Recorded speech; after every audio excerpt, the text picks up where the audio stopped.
sal. Já, hver þorir? Já, gjörðu svo vel aftur. Þetta miðað á Jón Hjörvar sem finnst þér að það sem rætt í þjóðfélaginu og þegar þið eru að fara í framkvæmdir það sé tala við ykkur í ungmennaráðsafn og þið séu frambjóðendur frá æsku Íslands það sé alveg hlustað á það sem þið segjum. Það hlustað á það sem við segjum en það bara að tala við okkur þegar það verið eitthvað tengt netinu. Já, við erum SAFT sem samfélag, fjölskylda og tækni. Þannig að ef það tengt samfélaginu og þjóðfélaginu tengt samfélag, fjölskyldu og tækni þá talað við okkur og hlusta. Þau hafa líka, kannski rétt að nefna, þau hafa líka ýmsar boðleiðir svona inn í svona opinberu kerfi og skipulagi eins og í morgun voru á fundi upp í ráðuneyti, mennta- og menningarmála ásamt öðrum ungmennaráðum. Og það sem við verið að ræða, já, hvað eins og læsi og bara læsi og svo varum við mjög góðan fyrirlestur Guðrúnar. Það var ekki mjög góð. En þau hafa ýmsar leiðir til að láta í sig heyra. Það reyna að setja hérna upp hérna þannig sjá nöfnin á þeim. Við náðum því. Jans, fyrirgefið. Nei, þetta sjáum við ekki neitt. Þetta sjáum við alla. Þetta er ekki aðeins, en Kjartan, Það er bara svona mikil spurning, það fyrir í kassan. Spurning, næst, einhver þorir? Krakkarnir 1, 2, 3, 0.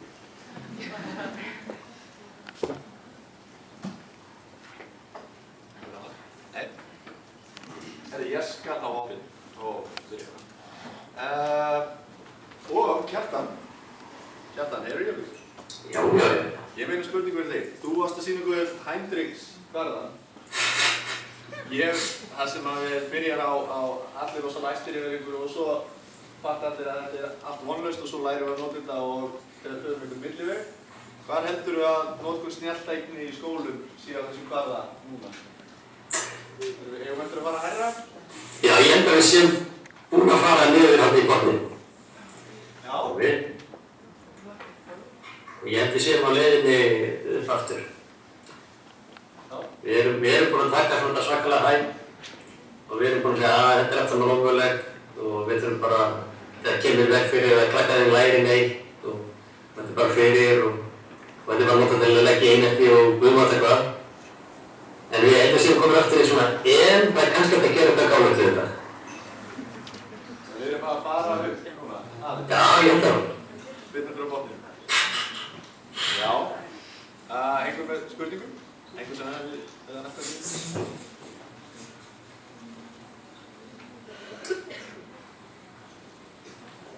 Ég er með fullt sko, þetta er allt í lagi. En það væri gaman að heyra ykkur. Já, frábært. Mín spurning er til þess að þetta er ekki Hjörvar, ég mun að ráði. Jón Hjörvar. Jón Hjörvar. Ég er að velta fyrir mér hver er þín sýn á það og eitthvað krakkana. Erum við foreldrar að hafa óþarfa áhyggjur af netnotkuninni hjá börnum og unglingum eða eru þið að fela það sem þið eru að gera af því að þið eru að gera eitthvað sem þið vitið að við viljum ekki að þið gera?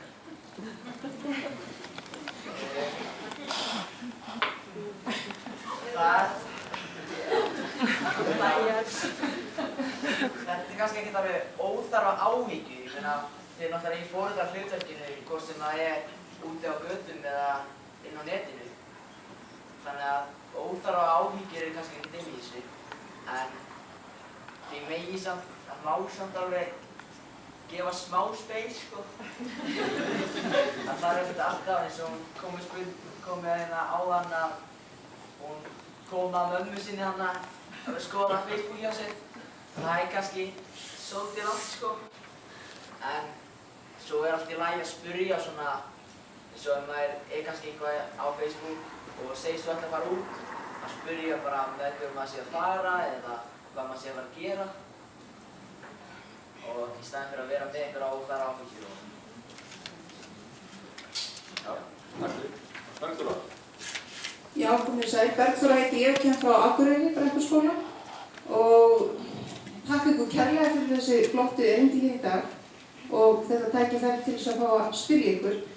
Ég dráði það ráð í mínum skóla að stofna til skólaþings þessi mál og gera sáttmála með öllu skólasamfélaginu þessa notkun.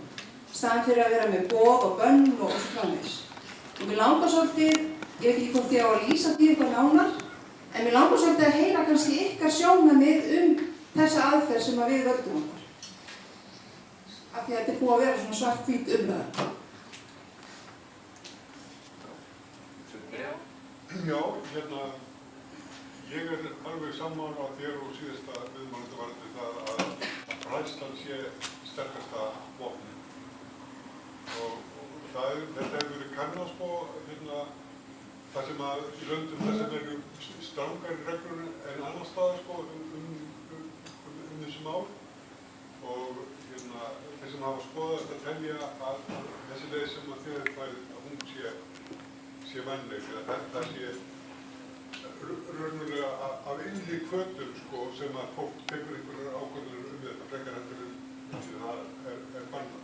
Og stundum verður það sem er bannað svolítið spennandi. En mér langar kannski að því með orðið að það er eitt í þessu sem maður kannski sjaldan rætt það er raunverulega við erum mikið inni á þessum netmiðlum og það kemur sko könnun eftir könnun sem sýnir það að ungt fólk er meira í sko veruleika netsins og kvikmyndina heldur en sko í veruleika þegar það hægt að vera þannig. Og þetta er hið nýja umhverfi sem ungs fólks. Og spurði þessu sko við þurfum að fara að kenna umhverfisfræði sko með nýjum formendum. Við þurfum að vita meira þetta umhverfi og hvaða og unga fólki okkar líka. Og svona pælingin hvað eiga krakkar að vera ungi þegar þau byrja sko að vera á netinu. Og það er sumt fræðafólk sem hefur verið að rannsaka það og telur að það sé ekki gott að það sé of snemma vegna þess að sumt verði börn að læra sko í veruleikanum, í raunveruleikanum með því að sko drullumalla og ganga í krakkadýfi og svo framvegis, skiljiði. Þannig að ég held að eitt af viðfangsefnunum mér sé að finna einhvern jafnvægi á milli þess að vera úti í rigningu eða inni á net. Þetta er svona jafnvægislist. Mér finnst ég vera alltaf mikið orðið sko. Ég held ég hefur gott að því að sko og fleiri að finna betra jafnvægi. Lukkur allra sem foreldri og sem eftir starfsmaður í félagsmiðstöð og þá fannst mér alltaf langbesta og finnst mér alltaf langbesta leyfa krakkanum að taka þátt í ákvörðunum, leyfa unga fólkinu að taka þátt í ákvörðunum, þannig yfirleitt meðtaka reglurnar betur og vilja fara eftir frekar en við sem komum að skipa til að gera þetta. Með því að leyfa þeim að átta sig á því að það er truflandi að vera á Snapchat allan daginn að þau setja þessar reglur sjálf það getur mjög mjög. Já, bara algjörlega sammála. Mér finnst alveg fyrirmyndar að gera það þannig í raun og veru. Það er þannig sem að allar skólareglur, hvort sem þetta eða annað, eftir raun og veru að vera þetta vinnaði með þessum hætti. Þannig að allir aðeins ákveðlega nemendur sjálfur og foreldrar og kennarar aðeins komið sínum sjónarmiðum framfæri og þetta er mikið líkt fyrir til reglunum við koma að því að setja það og það er raun og veru bara þeirra rétting að koma að þetta mjög flott. Já, mjög sniðugt og ég er einhvern búin að gera með verkefni eitthvað mjög flott. Voru foreldrar með það? Og fólk var það samfélagi. Já, einmitt. Kennarar og menntaskólar. Það finnst mér sniðugt og það er eitthvað sem vantar kannski. Það vantar þessu snjöldu foreldrar. Eða það vantar að foreldrar séu snjöldu. Ég taka það fram að Kjartan er foreldri. Hann er snjöldu foreldri. Fyrirmyndar foreldri. En bara núna í vikunni var ég einmitt að leita upplýsingum fyrir foreldra nemenda í Breiðabæk sem lendi í í vandræðum með drengina sína sem fóru á óviðandi vefsíður með heitinu XXX eitthvað og vildu einmitt loka fyrir og ég fann þarna síðu hjá Símanum og Vodafone. En svo fór ég að hugsa þegar foreldrar sagði já við erum með eitt Apple-tæki og við erum með eina svona PC-tölvu og þetta bara eins hjá öllum og ég sagði náttúrulega benti á þjónustuna ykkar en svo vilja foreldrar kannski ekki loka fyrir einmitt allt.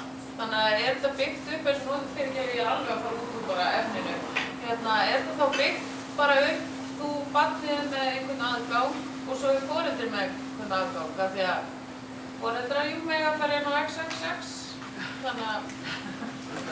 Já, eins og þetta er byggt upp akkurat núna þá er þetta þannig að heimili fær þennan prófíl á sig, þannig að það lokast fyrir alla heimilinu. Hugsanlega ástæða fyrir tíma. Þú getur alltaf tekið af og tekið strax. Já, ok. Það var mikilvægt til þess. Já. En svona framtíðarlausnir eru allar miðar af því að stjórna ástæðum. Má ég skjóta inn í hjá okkur fyrir?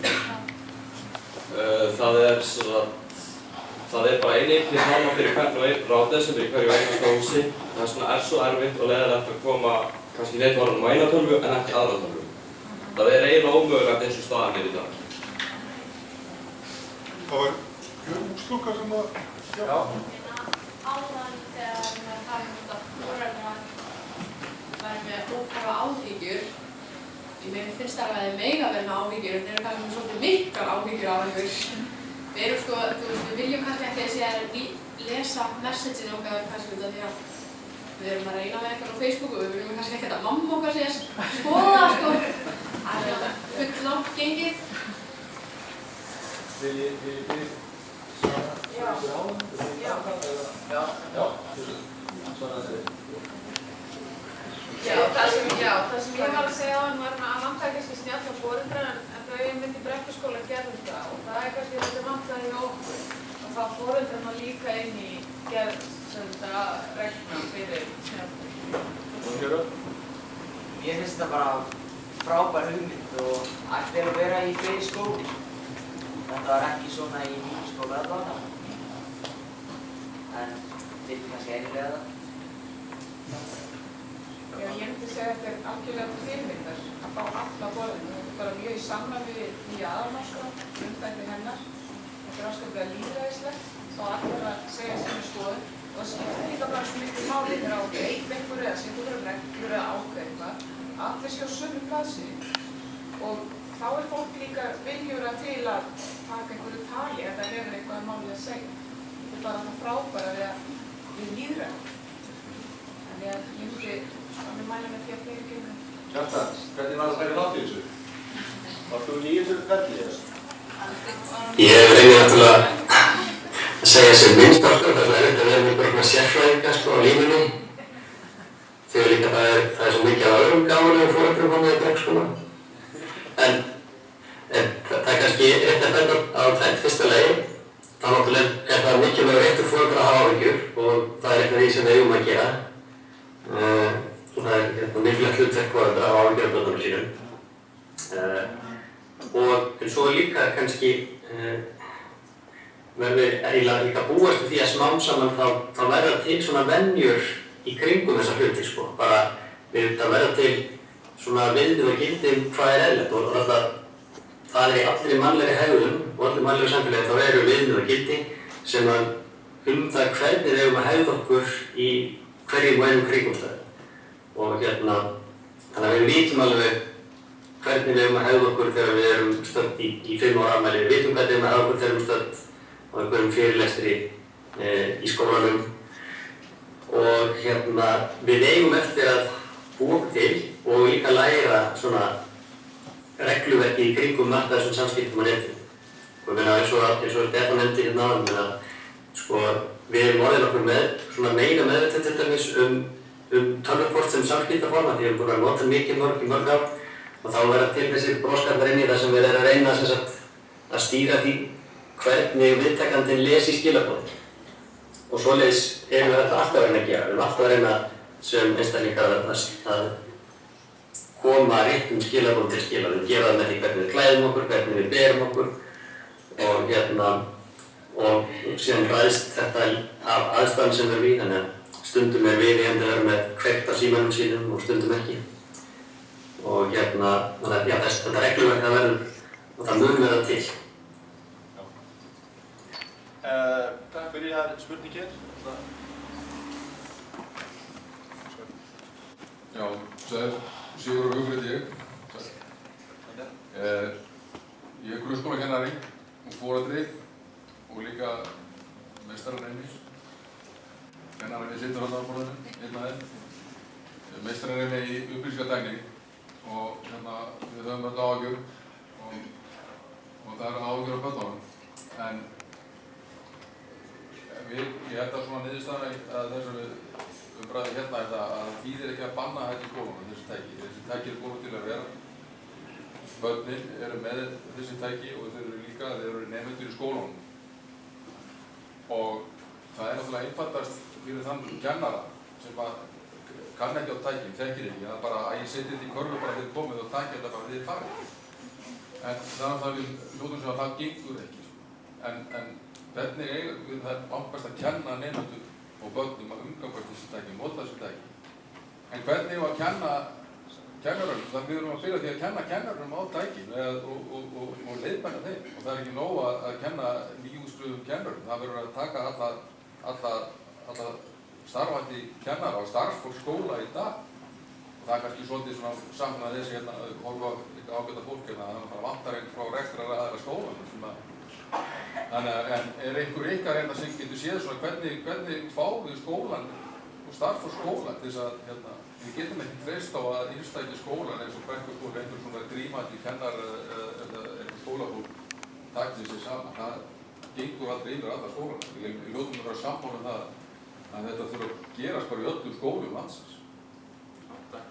Stefán, þú erum komið til Sko, ég minnst það var mannur sem heitir Mark Prensky sem er líka búinn að gefa út bók stafrænu kynslóðina sem hann kallar svo. Ég kalla þetta stundum skjáninga, sko, táningur, eða skjár pluss táningur er skjáningur. Sko,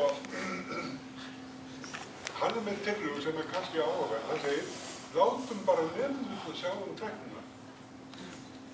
Látum þá, sko, þeir eru sko í fararbroddi. Látum þá að kenna kennarum að nota þessi tæki. Það var gamla heitum hvað þið segið þessa hugmynd.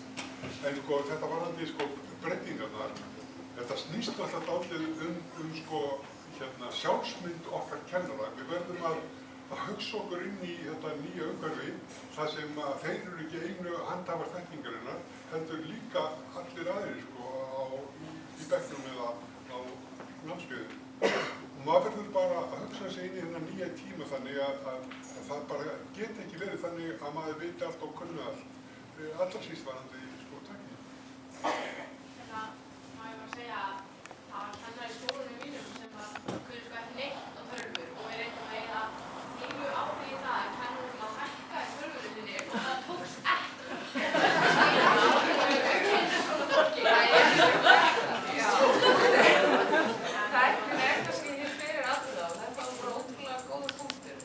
Við þekkjum alveg fólk sem er ekki á Facebook og við þekkjum alveg fólk sem er ennþá samlokusíman og neitar að fá sér snjalltæki. Það er alveg tilsvöldis fólk en það er líka ástæða fyrir því. Spurningu hér? Við varum að tala áðan að loka fyrir svona síðum en síðan, út af því börnum voru inn að því, en síðan fyrrarnir líka inn að því, til dæmis foreldrar eða eitthvað. Og af hverju megum börnin ekki vera inn að því ef að foreldrarnir eru síðan inn að því? Þú getur þannig að segja fyrirmyndin af okkar.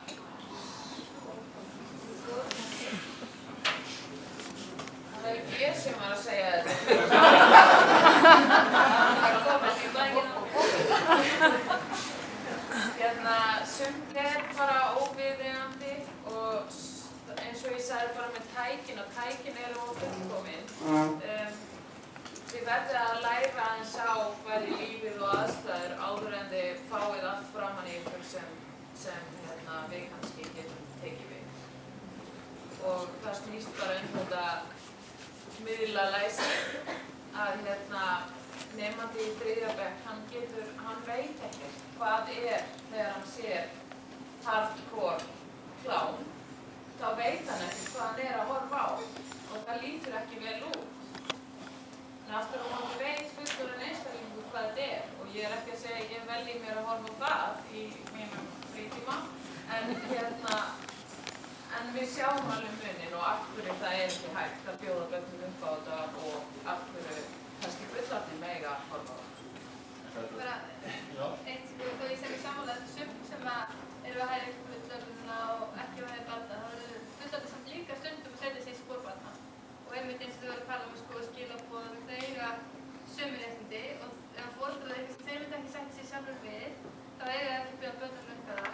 Þannig að því sjá þeir ekki segja þeir eru opið fyrir þetta klámsíður og að það sé allt sem er að hægja fullorðina sem er að hægja barna. Það er þetta ákveðna hluti sem bara vegna að heilin er ennþá þroskast og annað sem fullorðnir með að gera en börn ekki. En við þurfum svo miklu oftar bæði kennarar og foreldrar og aðrir fullorðnir að ef við erum eitthvað sem börnin okkar gera eða eitthvað reglur, þá myndum við sætta okkur við það sjálf. Það er oft hollt að setja sér stundum í spor. Já, við sýnum líka nemendum í 8. bekk, við sýnum ekkert myndur, eiturlyf og afleiðingar þess nema að tala svo við þau eftir og ræða þetta og koma öllum í skilning að svona er þetta og af því að þetta. Þau fá ekki bara að horfa mynd einn og svo bara löpum við út. En ef ég mætti bæta kannski einu við þetta, að það er í öllum samskiptum að þá skiptir samvitundin miklu máli. Það er að segja að það sé einhver staður sem að öll þjóðin er kannski, það sem þjóðin er heimavelli. Dæmi að þegar ég vann við fjölmiðla, vann við morgunútvarp, þá var hægt að segja ég heyrði það í morgunútvarpinu í morgun. Og allir vissu hvað var átt við vegna þess að það var bara eitt morgunútvarp. Nú er komið fullt af útvarpsstöðum og sjónvarpið er ekki lengur bara inn í stofunni, heldur er komið sjónvarpið inn í hvert herbyggi og þá er farin þessi samvitund pluss að það vantar þá sem er svo mikilvægt að foreldrar séu með börnunum sínum þegar horft á sjónvarpið þannig að þau geti spurt og skýrt út hluti, orð og fleira. En þetta er dálítið svona þess að það þarf endilega að standa vörðum þar til dæmis að allir borði á sama tíma þannig að það fær ekki allt að samvitindi og fjölskylduvitindi borði ekki alveg endanlega. Ég held að hún stökk upp og öskjaði yfir hvað segir þú? Hérna myndi finnur hún horfa á klámi foreldrum eitthvað og spyrja sem þú líka. Sætti bara strax Það er flott að fá spurningur ykkur, við ætlum að fá aðeins fleiri, Sveinn að aftast. Það var meðhöndla þessi mál eitthvað öðruvísi heldur en bara önnur mál sem tengjast uppbeldi og að setja mörk og annað slíkt.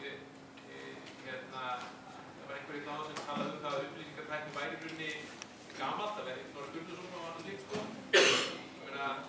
Það er þetta misnota blýjant, það er þetta teikna tippamynd í stílabókina, við erum ekki að banna blýjant í skólum. Það er þetta að nota símandur sem gera monda hluti, slæmur hluti, hluti sem að ganga á mörk ykkur annara. Þarf ekki að fara yfir þessi mál bara með almennum hætti og reyna að tileinka okkur og börnunum okkar bara svona almennar einsemis og kurteisis og tillitssemisreglum. Kannski ekki því Stefán og Já, ég sé bara já, ég er bara alveg sammála þér. Einhver sem er ósammála? Nei, þetta er bara heilbrigð skynsemi þetta og við höfum sem foreldrar ákveðin hlutverki gegna við uppeldi og tækni er ekki það undanskilið. Og eins og segir, þetta er oft bara eins og í samskiptum, þetta að gilda sömu reglur á netinu og þegar við sitjum hérna. Ég má ekki kalla þig einhverjum ólýslegum lögnum á netinu á eftir, en þó ég gera þetta hér. Þetta er bara líka þessi heilbrigða skynsemi og láta krakkar líka átta sig á því að þetta er allt einn tengist. Við erum ofta að tala um netheima, raunheima. Ég meina að þeir fæðist í heima sem er bara net og það er sjálfsögð hlutur í ykkur augum. Þannig að mér finnst það stundur líka villandi að tala um netheima. Þetta er ekkert annar heimur, svona er heimurinn í dag. Og það gilda sömu reglur og gilda daglegu lífi. Já. Við erum með spurningu hér. Já, takk.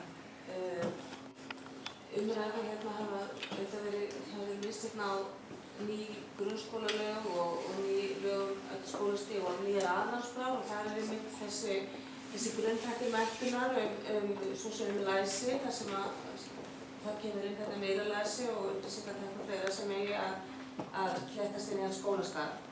En skólar standa frammi fyrir því núna að það fylgdi ekkert fjármagn þessu námskrám. Það eru einn aðilinn sem setur lögin á námskrána, það er ríkisvaldið, sveitarfélög eiga framfylgja. Og það er svona búið að ræða hér kennara á við ýmsar aðstæður sem eru minnst tæknivæddir, en þeir einfaldlega hafa ekki fengið í hendurnar þessar aðstæður til að uppfæra sig kannski nógu mikið á þessu sviði, vegna þess að það hefur ekki verið gert svigrúm inn í skólakerfinu til í þessa endurmenntun.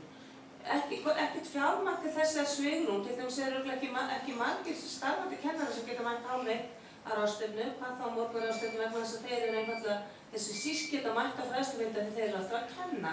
Þannig að þetta þarf ekki að skoða fyrst, síðan eru skólar í mjög mismunandi stöðu, í mismunandi hverfum, með mismunandi foreldra, með mismunandi efnahag og bakgrunn og mismunandi gömlu skólum. Ég var að vinna með Austurbæjarskóla fyrir nokkrum árum og ætluðum að vinna verkefni sem byggðist alfarið á upplýsingatækni. Það var til miður ekki hægt, verkefnið var að vera þannig að þetta prentað út til þeir voru einungis með krítartöflu. Því all fjármagn til skóla sem voru í múrviðgerðir.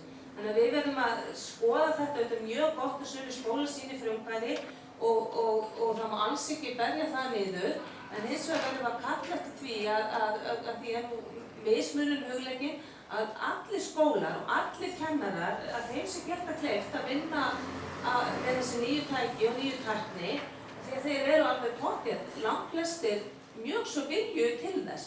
Það er bara að rétta þeim verkfærin og þau felast í miður oftar en ekki í fjármunum og fjármagni. Ef ekki til að fá tækin, þá í námskeið til að læra á þeim. Sólveig, hafið þið eitthvað Seljalandsskóla búið til eitthvað svigrúm fyrir kennara til að implementa sig og breyta? Já, við bjóðum upp á svona tvökkjumönda hotla, en við erum að bjóða bara þeir kennarar sem kunna eitthvað á tækni. Þeir bjóða upp á hálftíma eða 20 mínútna leiðsögn og svo getum við farið í svona ring og það geta allir fengið að læra eitthvað smá hjá öllum. Og þar erum við bara að nýta okkur menntununa sem innan skólans. Við bjóðum líka kennurum að fá spjaldtölur heim á sumrin þegar þau eiga ekki að vera að vinna og læra á þau. Og það hefur gefist vel og við setjum líka upp vefsíður til að setja inn fróðleik og Facebook-hóp til að senda á þau einhvers konar kennslu. En ég er alveg sammálaður, það er mismunun í skólakerfinu og ég var í æfingakennslu í Austurbæjarskóla og fór þaðan að vinna í Seljalandsskóla. Það er himinn og haf á milli, en þetta líka snýst vilja kennarana til þess að vilja þessa endurmenntun. Það er ekkert allir sem vilja hana og ég hef alveg séð það. Spurningar næst? Anna mín heiti ég, kemur starfstíkinn þarna og en við erum bjóðum núna í þessum tæknilega heimi og við erum búin að síma og iPad og allt þetta. En erum við nógu mikið í mannlegu samskiptum? Við erum með samskiptum á netinu, en nógu mikið mannleg samskipti. Kennarinn í mínum skóla kom til mín, kom út frá okkur í verkefnum og sagði mér að hún lappaði gangana. Einu sem hún sá var bara krakkar í símanskum og þau töluðu ekki lengur saman. Það er ítla með mikið undir að við lærum að tækjum þetta, en líka verið ítla undir að við stundum líka mannleg samskipti við fólk, tölum við það. Þetta er alveg góð punktur og Ingu horfir á mig. Þegar við setjum tveggja vikna fræðslubanni á, þá hlupu þau gangana eða voru öllin á salerni saman í símunum, þegar þau vildu reyna að komast í hana því að það var bannað og það var flott. En við sáum alveg breytingu svo þegar tækjabanni var búið og svona núna að það voru bara allir ofan í símanum og enginn að tala saman og okkur fannst það mjög leiðilegt líka. En eftir því sem tíminn leið þá komst eitthvað svona jafnvægi á þetta og við bjóðum alveg upp á þessu í frímínútum, þó við megi vera með tæki. Þá bjóðum við upp á spilastöð og skákstöð og hérna eða að vera búin að nesti og spjalla. Það alveg svona skilgreint hlutverk, en þetta mjög góður punktur og þetta eitthvað sem við verðum að taka til greina skólanir, að vera með eitthvað svona, bara svona einhver fast mannleg samskipti í frímínútum. Það gott að jafnvægi. Já, gott að jafnvægi, já. Takk, áfram, aftast. Já, ég heiti Anna. Ég langar að koma á punkt þar sem hún sagði nákvæmlega alveg svona pílátt síðan. En þetta ekki held ég bara okkur áhyggjur, ykkur áhyggjurna á okkur. Þetta sé líka ykkar því að það þið sem að segja eins og þessu kommentarkerfi að gefa. Þetta aðalega fullorðna fólki sem að segja þetta og við einfaldlega bara lesum það og horfum til þess sem ég held að það sé líka áhugjefni fullorðna hvernig þau hafa sér á netinu og hvað þau að gera. Það algjörlega áhugjefni og við erum alltaf einhver á því að við erum fyrirmyndirnar, eins og þú segir. Það skiptir miklu meira máli hvað við gerum heldur en það sem við segjum. Þannig að það það sem foreldrar þurfa líka alltaf að hugsa þegar þeir eru á netinu að hvernig myndi ég vilja barnið mitt eða sér ég eitthvað að mér í sambandi við það sjálfur. Og við þurfum að, það heilmikið einmitt þetta fólk lætur allt flakka á netinu, ýmist undir nafni eða ekki. Og heldur það sé allt í lagi, en það bara það ekki. Þessi umræði sem betur fyrir dálítið sterk í samfélaginu. Takkar í hotninu, það síðast spurningin ykkur þegar koma aðeins að lykta þessu. Góðan daginn, ég heiti Laufey og Ég heiti Sveinn. við erum frá ungmennaráði Samfés. Við vorum einnig á þessu menntamálaráðafundi áðan. Við ætlum að koma inn á það sem við tala klámið. Okkur finnst mikilvægt að gera greinarmun á unglingum og börnum þar sem að það búið að vera mikið í umræðinni munin á klámi og svo alveg kynlífið að njóta ástæða hvað sem við viljum kalla það. Og við okkar reynsla af miklu samstarfi með jafningum okkar alls staðar af landinu að flestir unglingar vita munin eða gera svona einhverja grein fyrir það í munin þarna á milli ungmenni, ekki börn. Já, ég sammála þessu. Ok. En ég var að tala börn áðan í 3. bekk þegar ég tók dæmið, Já. Fyrirgefðu yfir okkar... Nei, þetta var flott. Mér finnst að taka fram hann og þetta tala um Já, oft tala bara á börnum til 18 ára yngri. Það Við látum ekki Pál Óskar að kenna unglingum og ungmennum að það ekki? Jú, akkurat, það já. Neðið að slökka á mikrofónu, þið með að slökka og geima það til næja hérna eftir. Það við þetta. Já. Ok, já, maður vera frekur og reyna að tróða einu sem það búið að sjóða á haustum á mér með þetta í örugglega rúmlega 2 vikur. En það sem svo þannig að Barnheill kom með skoðun á hann og Gunnari Nelsson sem ég ekki sáttur með. Og það ég sá linka þessu á internetinu.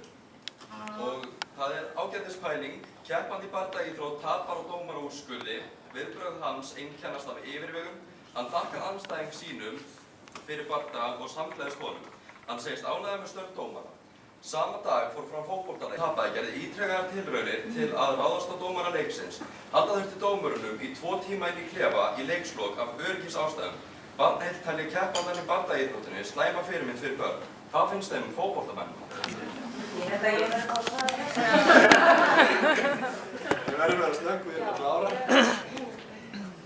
Þetta kemur ábyrgsfjölmur að það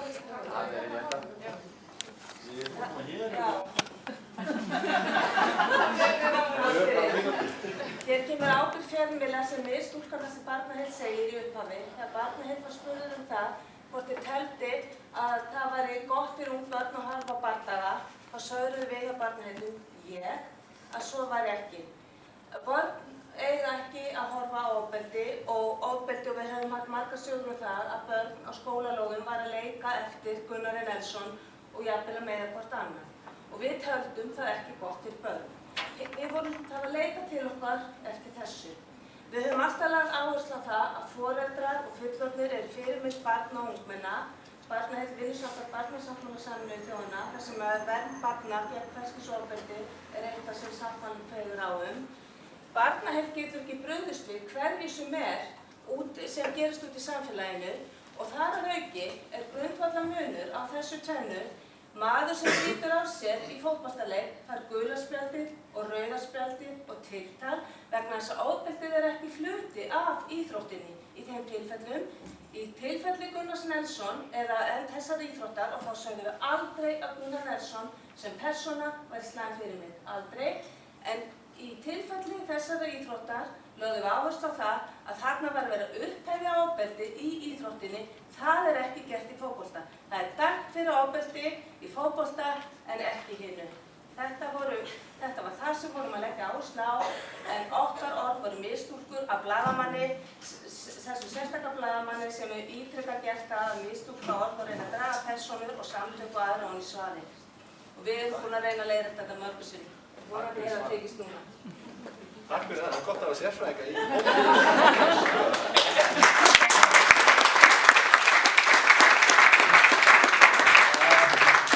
Takk fyrir spurninguna, takk fyrir svarið. Ég held að þetta getur verið önnur ráðstefna yfirleitt, en sko, klukkan orðin 4 og ég veit að það eru fleiri spurningar. Ég með einhverja 10 spurningar sem bíða. Það einhverjir aðrir sem bíða hérna og vilja spyrja spurninga. Ég held að þær verða bara að koma inn á Twitter eða við verðum að halda annað svona bara sem fyrst, ekki setna en að ári allavega. Ég er rosalega ánægður með ungmennin sem kom hérna með spurningar og mættu og bara hlustuðu á allt. Takk ykkur kærlega fyrir komuna. Ég ætla að þakka Símanum sem aðalstyrktaraðili þessa dags hérna hjá okkur og benda á bæklingið þeirra sem þeir gáfu út ásamt Heimili og skóla. Ég ætla að þakka öllum þeim sem voru með erindi í dag og ykkur sem komuð. Við skulum halda umræðan áfram á Twitter undir umræðumerkinu Menntaspjall eða Allir snjallir og ég segi málþinginu slitið og góða helgi. Takk fyrir þetta.